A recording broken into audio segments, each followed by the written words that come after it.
আমাদের জীবনে অত্যন্ত গুরুত্বপূর্ণ একটা আশা বসবাস করে বিশ্বাসের রূপে।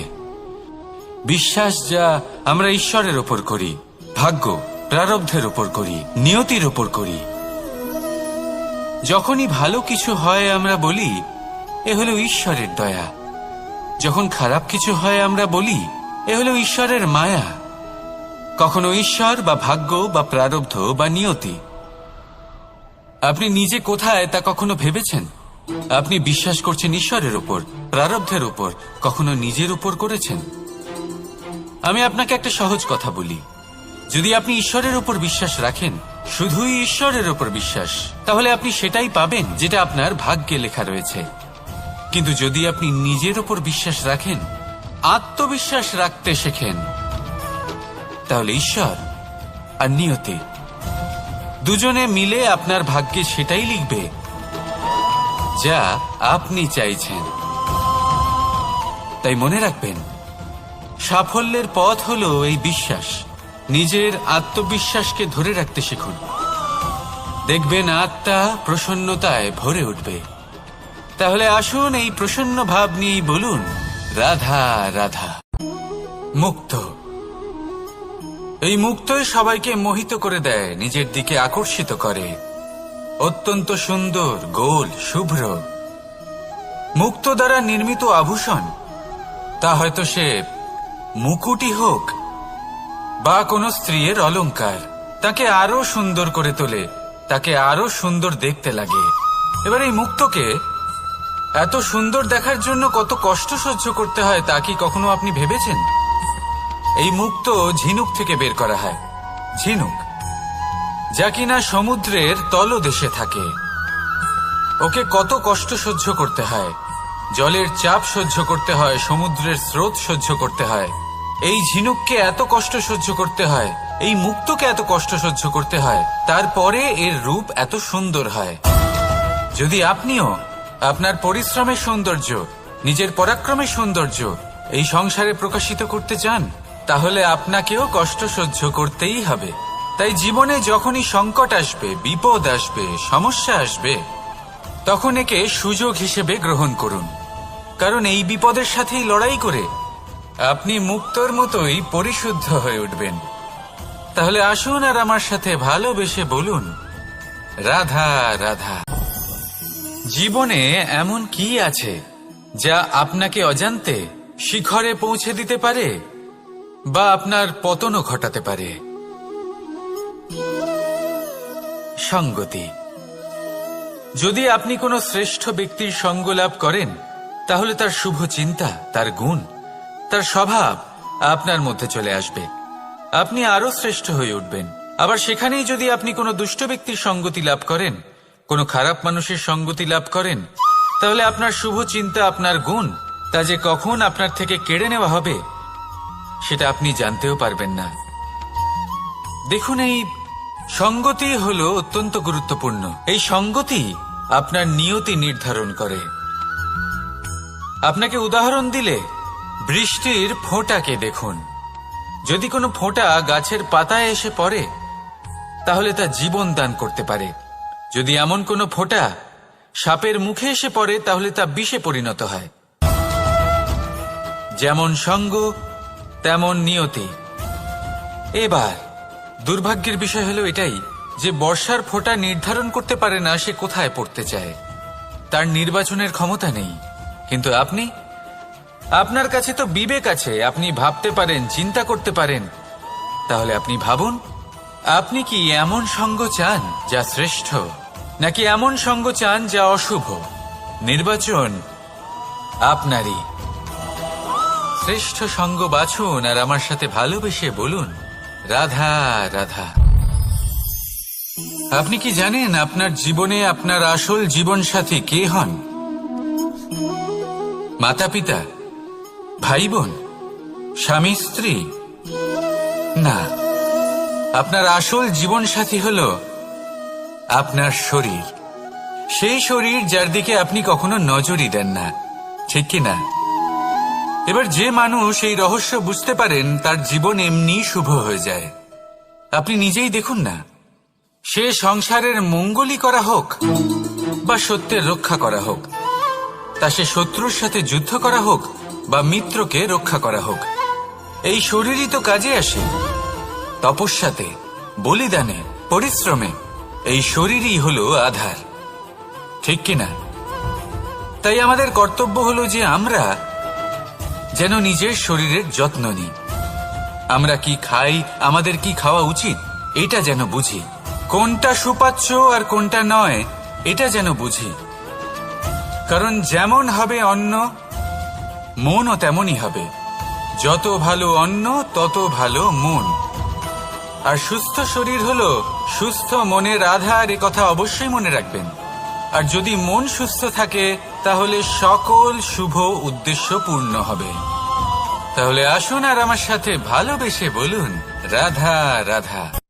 কথায় আছে যে দৃষ্টি অত্যন্ত কঠোর হয়, অত্যন্ত শক্তিশালীও হয়।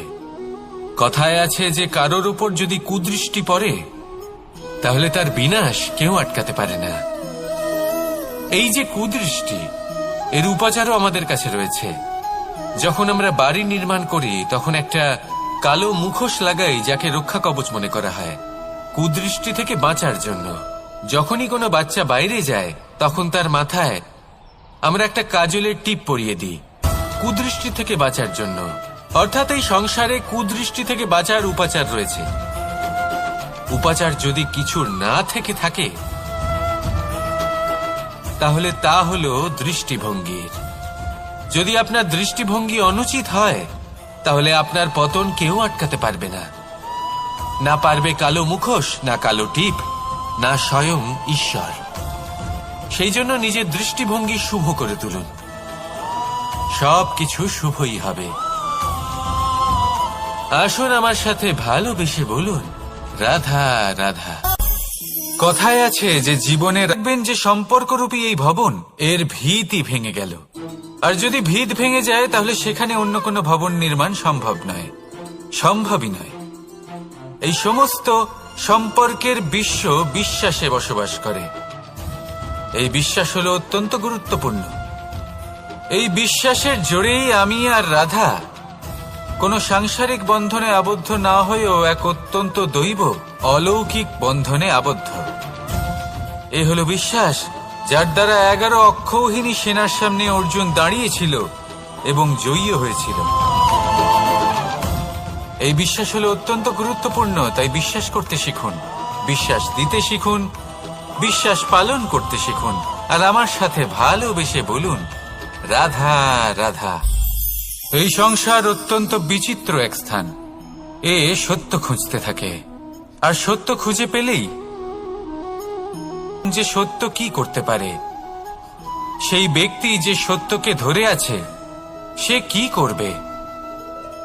কিছুই নয়, কিছু করার প্রয়োজনই নেই, শুধু তাতে টিকে থাকতে হবে। সেই হিমালয়ের মতো যা আজ পর্যন্ত টিকে রয়েছে। যদি আপনি সত্যবাদী হন তাহলে আপনার কিচ্ছু প্রমাণ করার কোনো প্রয়োজন নেই। যদি প্রয়োজন থাকে তাহলে সত্যের সাথে টিকে থাকার। এই সময় নিজে সাক্ষী হবে, নিজে প্রমাণ দেবে। এই নিয়তি স্বয়ং প্রমাণিত করবে যে আপনি সত্যবাদী ছিলেন, আপনি সত্যের পথে ছিলেন। তাহলে আসুন আর আমার সাথে ভালোবেসে বলুন, রাধা রাধা। ঈশ্বর আমাদের হাত প্রদান করেছেন। হাত যা জড়ো করা হয় প্রণাম করার জন্য, ঊর্ধ্বগামী হয় প্রার্থনার জন্য। এই হাত যার দ্বারা আমরা খাবার খাই, ফসল উৎপাদন করি। কিন্তু করে তাদের যারা দুঃখে থাকেন, নিরাশ হয়ে থাকেন, যারা সেবা করেন তাদের যারা কিনা দরিদ্র। সেই হাত হলো সব থেকে অধিক মহান। ঈশ্বরকে দীনবন্ধু বলা হয়ে থাকে, কারণ যারা দুঃখী হন, নিরাশ হন, দরিদ্র হন, ঈশ্বর তাদের সাহায্য করেন, তাদের সহায়ক হন, তাদের মধ্যে ঈশ্বর বাস করেন। তাই আপনারা যদি এটাই করেন, যারা দুঃখে আছেন, নিরাশ হয়ে আছেন, যাদের সাহায্যের প্রয়োজন রয়েছে, যদি আপনি তাদের সাহায্য করেন, তাহলে আপনি এমন এক চৈতন্য লাভ করবেন যে আপনি তৃপ্ত হয়ে উঠবেন। তাহলে সবার সেবা করুন আর আমার সাথে ভালোবেসে বলুন, রাধা রাধা। ভয়। জীবনে আমরা কোন কোন বিষয়ে ভয় পাই? কোনো মানুষকে হারানোর ভয়, কোনো মানুষ কোনো সম্পর্ককে হারানোর ভয়, অর্থহানির ভয়, সময়হানির ভয়। এবার বিষয়টা হলো এই ভয় কখনো আমাদের কোনো লাভ করে না। এটা সবসময় আমাদের পিছনে ঠেলে আর নিচু স্তরে নামিয়ে দেয়, কখনোই আমাদের উত্থানের কারণ হয় না। তাই জীবনে যদি কোনো ভয়ের কারণ থাকতেই হয় তা শুধুই এটা, যে মানুষের কথা ভাবতে ভাবতে সম্পর্কগুলিকে হারানোর ভয়, মানুষকে হারানোর ভয়, সবার মন রাখতে রাখতে আপনি যেন নিজেকে, নিজের ভাবনা চিন্তাকে না হারিয়ে ফেলেন। যদি এরকম হয়, যদি সকলের মন রাখতে রাখতে আপনি নিজেই নিজেকে হারিয়ে ফেলেন, নিজের ভাবনা, নিজের লক্ষ্য, নিজের মন্তব্যকে হারিয়ে ফেলেন, তাহলে সংসারে যতই যাই হয়ে যাক না কেন প্রসন্নতা লাভ করবেন না। তাই রক্ষা তাকেই করুন যে আপনাকে রক্ষা করে, আপনার মানসিকতা, আপনার ব্যক্তিত্ব, আপনার লক্ষ্যকে রক্ষা করে। আর যদি কোনো বিষয় ভীত হতে হয়, তবে আপনি যেন নিজের উদ্দেশ্যের থেকে দূরে না চলে যান। তাহলে আসুন আর আমার সাথে ভালোবেসে বলুন, রাধা রাধা। সময় একটু একটু করে কেটে যায়, একটু একটু করে নিকটে আসে। খুব অদ্ভুত ব্যাপার। এই সময় প্রতিকূল হলেও একটু একটু করে কেটে যায়। এই সময় যদি ভালো হয় তাহলে একটু একটু করে নিকটে আসে। অনুচিত তখনই হয় যখন আমরা নিজেদের অসফলতার জন্য সময়কে দোষ দিই, কিন্তু আসলে তেমনটা হয় না। আপনার পরিশ্রম আর প্রয়াস দ্বারাই আপনি সাফল্য লাভ করবেন, সময়ের দ্বারা নয়। যদি এই সাফল্য একটা সুন্দর ভবন হয়, তাহলে সময় হলো তার দেওয়ালের রং, যা সময়ের সাথে বদলাবে, সময়ের সাথে ফিকেও হয়ে যাবে। কিন্তু সাফল্যের এই ভবন আপনাকেই নির্মাণ করতে হবে, আপনার পরিশ্রমের ইট দ্বারা এবং প্রয়াসের চুনসুরকি দ্বারা। তাই পরিশ্রম আর প্রয়াস করতে থাকুন, সাফল্য আপনি অবশ্যই পাবেন। সময় যদি আজ ভালো না হয় তাহলে কাল অবশ্যই হবে। প্রয়াস করতে থাকুন আর আমার সাথে ভালোবেসে বলুন, রাধা রাধা। এ হলো গোলাপ ফুল। একে আমরা সকলেই চিনি। সমগ্র সংসার ভালোবাসে এই পুষ্পকে। এই ফুল দেখতেও সুন্দর। সবথেকে বেশি গুরুত্বপূর্ণ কথা হলো এর সুগন্ধ, যা দূর দূরান্ত থেকে ব্যক্তিদেরকে আকৃষ্ট করে। এই সুন্দর পুষ্প একটু মন দিয়ে দেখলেই দেখা যায় এর নিচে কাঁটা রয়েছে। এই সংসার বলে, এ প্রকৃতির কেমন রচনা, এত কোমল পুষ্প, এটা কি তীক্ষ্ণ কাঁটা সহ প্রস্ফুটিত হয়? এটাই হলো জীবনের সত্য। আমাদের অন্তরের সদ্গুণ, সেগুলিও এই ফুলের মতোই সুন্দর। সংসার এর সৌন্দর্য দেখতে পায়, এর সুগন্ধ চতুর্দিকে ছড়িয়ে পড়ে। কিন্তু এই সদ্গুণ জাগ্রত করে তোলার জন্য কঠোর পরিশ্রম করতে হয়, প্রতিনিয়ত চেষ্টা করে যেতে হয়। তাই জন্য যদি আপনি জানেন আপনার পথ উচিত কিন্তু তা কাঁটায় পরিপূর্ণ, তাহলে থামবেন না, চলতে থাকুন। একবার যদি অন্তরের সদ্গুণ জাগ্রত হয়, তাহলে এই সংসার এর সৌন্দর্য দেখবে আর সুগন্ধে আকর্ষিত হয়ে আপনার কাছে আসবে। এই মন, এই জীবন প্রসন্ন হয়ে বলবে, রাধা রাধা।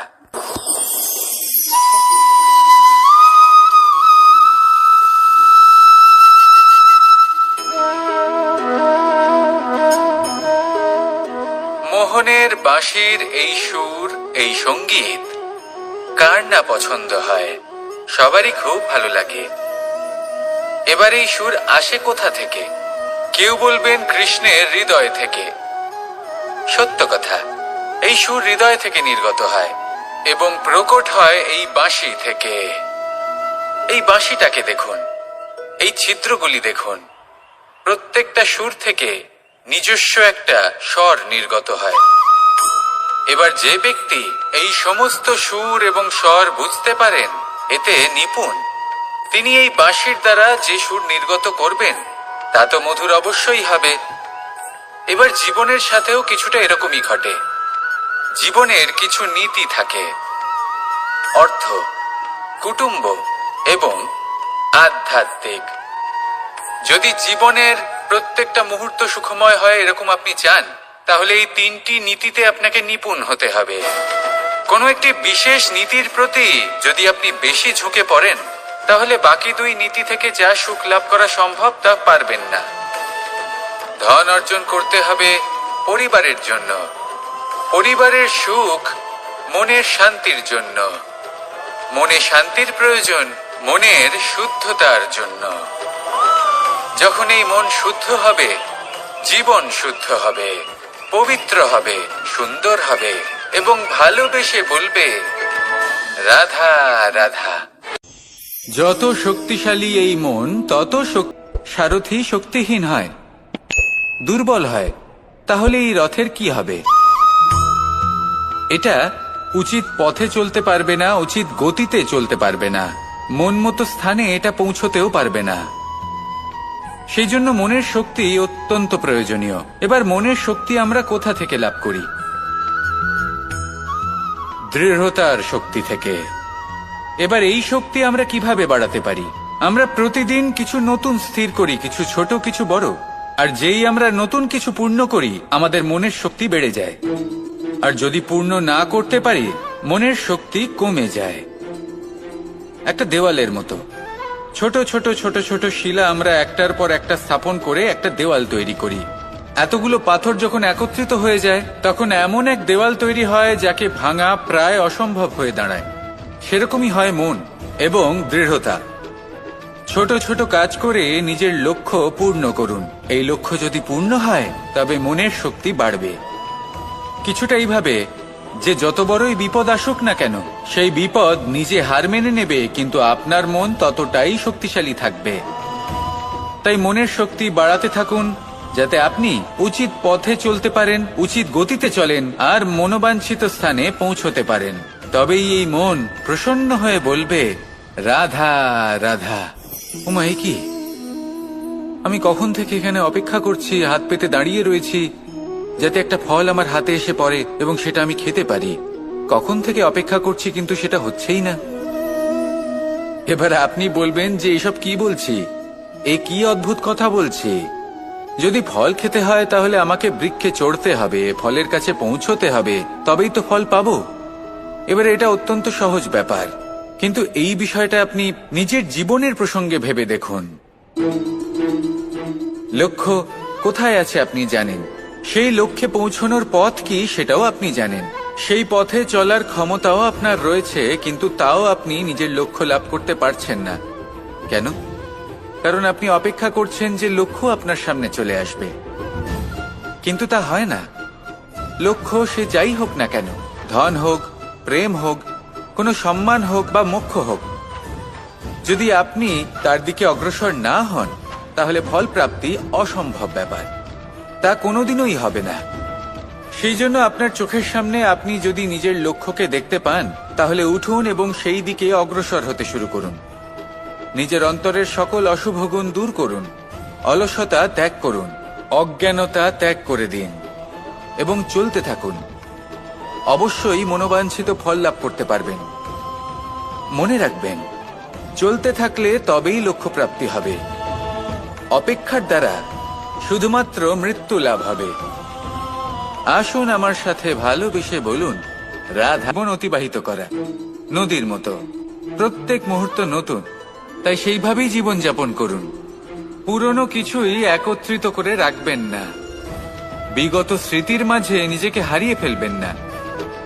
এই যে বর্তমান, এই যে মুহূর্ত, সেটাই হলো সর্বশ্রেষ্ঠ। এর মাঝেই জীবন যাপন করুন। নদীর মতো প্রবাহমান হতে শিখুন। আপনি শিখে গেলে তাহলে মনে রাখবেন, আমার আপনার মাঝে বিচরণ করতে বড়ই ভালো লাগবে। যে ব্যক্তি আনন্দের সাথে জীবনের প্রত্যেকটা মুহূর্ত অতিবাহিত করে কোনো চিন্তা ছাড়াই, প্রবাহমান হয়, কখনোই থামে না, যতক্ষণ না মুক্তি লাভ করছেন এমন ব্যক্তির মধ্যেই রাধাকৃষ্ণ বসবাস করেন। তাহলে আসুন আমার সাথে ভালোবেসে বলুন, রাধা রাধা। সূর্যের প্রকাশ, যে প্রকাশের, এবার এই প্রকাশ যে সূর্যের থেকে পাই তিনি কি করেন? তিনি নিজেকে জ্বালান আমাদের জীবন প্রদান করার জন্য। প্রত্যেকটা মুহূর্ত তিনি তাপ সহ্য করেন আমরা যাতে সেই প্রকাশ লাভ করি। এটাই হলো জীবনের সারমর্ম। যদি আপনিও এই সংসারে প্রকাশ ছড়িয়ে দিতে চান তাহলে আপনাকেও তপ্ত হতে হবে, নিজে জ্বলতে হবে, সেই কর্ম করতে হবে যেটা কঠিন হতে পারে কিন্তু আসলে শ্রেষ্ঠ। তবেই এই সংসারের সেবা করতে পারবেন, সংসারকে পথ দেখাতে পারবেন। নিজের অন্তরের প্রকাশ জাগ্রত করুন, তবেই সেই সকল ব্যক্তি যারা পাপের অন্ধকারে নিমজ্জিত হয়ে আছেন তারা জাগ্রত হবেন। সেই সকল ব্যক্তিকে জাগিয়ে তুলুন, প্রেরিত করে তুলুন সুখী হওয়ার জন্য যারা সুখী হতে পারছেন না। সেই সকলকে প্রেরিত করুন সাফল্য লাভের যারা সফল হতে পারছেন না। নিজের অন্তরের সূর্যকে জাগ্রত করুন, চারিদিকে শুধু প্রকাশই প্রকাশ হবে, জীবনই জীবন থাকবে, আনন্দই আনন্দ থাকবে, আর এই মন বারবার প্রসন্ন চিত্তে বলে উঠবে, রাধা রাধা। এই সংসারের সকল সুখ ভোগ করতে চান, সকল স্বাচ্ছন্দ্য লাভ করতে চান, আজীবন তারা প্রচেষ্টাই করতে থাকেন। এবার এই করতে গিয়ে তারা ভারাক্রান্ত হয়ে সমস্যার সম্মুখীন হন। এনাদের সমগ্র জীবন এই চেষ্টাতেই চলে যায় জীবন যাপন করার বদলে। অন্যদিকে আরেকজন ব্যক্তি যিনি জানেন তার প্রয়োজন কতটুকু আর শুধুমাত্র সেই পরিমাণ ধন অর্জন করেন, তার থেকে বেশি একটুও নয়। উনি যদি দুবেলা খেতে পান, মাথা গোজার ঠাঁই পেয়ে যান, সেটাই পর্যাপ্ত। তাতেই তিনি আনন্দে জীবন যাপন করেন, না কোনো বৃথা চিন্তা করেন, না কোনো বৃথা কষ্ট করেন। এবার আমি আপনাদের জিজ্ঞেস করব, এই দুই ব্যক্তির মধ্যে আপনি কোন ব্যক্তি হতে চাইবেন? বেশিরভাগ মানুষ এটাই বলবেন যে আমরা সেই দ্বিতীয় মানুষ হতে চাই যারা সন্তুষ্ট। কিন্তু যদি মন দিয়ে দেখেন আপনিও সেই কর্মই করছেন যা প্রথম ব্যক্তি করেন। আপনারা সবসময় চেষ্টা করে চলেছেন, এটাও লাভ করতে হবে, ওটাও লাভ করতে হবে, আমার এটারও প্রয়োজন, ওটারও প্রয়োজন। আপনি অনেক কিছু লাভ করেছেন, কিন্তু প্রশ্ন এটাই যে আপনার কি সেই সবকিছুর প্রয়োজন রয়েছে? এর উত্তর আপনার অন্তর মনে রয়েছে। আপনার মন জানে যে আপনার প্রয়োজন কতটুকু। সেখানে গিয়ে দেখুন। সন্তুষ্টি মানুষকে আনন্দ দেয়। মানুষ যতটা সন্তুষ্ট হবে ততটাই সে আনন্দ লাভ করবে। এবার আপনাকে এই সিদ্ধান্ত নিতে হবে যে আপনি কখন আর কোথায় সন্তুষ্টি লাভ করবেন, কত কিছু লাভ করার পরে সন্তুষ্ট হবেন। এই উত্তর আপনি মন থেকে পাবেন। এই সমাজের চাহিদায় জড়িয়ে নিজেকে বিভ্রান্ত করবেন না। নিজের অন্তরের এই মিথ্যে অহংবোধকে প্রশ্রয় দিতে গিয়ে যদি আপনি এরকম প্রয়াস করতে থাকেন তাহলে জীবনযাপন কখন করবেন? থেমে যান, শান্ত হয়ে যান, নিজের অন্তর মনে নিমজ্জিত হয়ে দেখুন যে সন্তুষ্টি কোথায়। এই সন্তুষ্টি লাভ করুন। এই মন প্রসন্ন হয়ে বলবে, রাধা রাধা। ক্ষমা একটা অত্যন্ত সুন্দর শব্দ, আমার খুব প্রিয় শব্দ, কিন্তু এই ক্ষমা কখন আর কিভাবে প্রয়োগ করতে হবে সেটা বোঝা প্রয়োজনীয়। এক, যদি আপনি কোনো অন্যায় করেন আর ক্ষমা না চান, ক্ষমা প্রার্থনা না করেন, ক্ষমা চাওয়া থেকে এড়িয়ে যান, তাহলে তাতে আপনারই ক্ষতি হবে। কিভাবে? ক্ষমা না চাইলে মনের মধ্যে অহংকার জাগ্রত হয়, আর অহংকার তো প্রকৃত অর্থে আমাদের ক্ষতিই করে। দুই, কেউ যদি অপরাধ করেন আপনার থেকে ক্ষমা না চান তাহলে তাকে ক্ষমা করবেন না। ক্ষমা হলো অত্যন্ত অমূল্য, আর না চাইতেই কাউকে ক্ষমা দান করা এটা উচিত নয়। তিন, যদি কেউ আপনার সাথে অনুচিত কিছু করেন, অপরাধ করেন, আর আপনার থেকে ক্ষমা চান তাহলে তাকে ক্ষমা করে দিন। তাতে আপনার অন্তরের করুণাবোধ জাগ্রত হবে, প্রেম জাগ্রত হবে, আর তা আপনার জন্য শুভ হবে। চার, যদি আপনি নিজে কোনো অপরাধ করেন তাহলে অবশ্যই ক্ষমা চাইবেন। তাতে আপনারই লাভ হবে। কিভাবে? সামনের ব্যক্তি আপনাকে ক্ষমা করুক বা না করুক, আপনার অন্তরের অহংকার ক্ষীণ হবে, আর এই মন আরো নির্মল হয়ে উঠবে। এই ক্ষমা অত্যন্ত অমূল্য, ভেবেচিন্তে একে ব্যবহার করুন আর আমার সাথে ভালোবেসে বলুন, রাধা রাধা।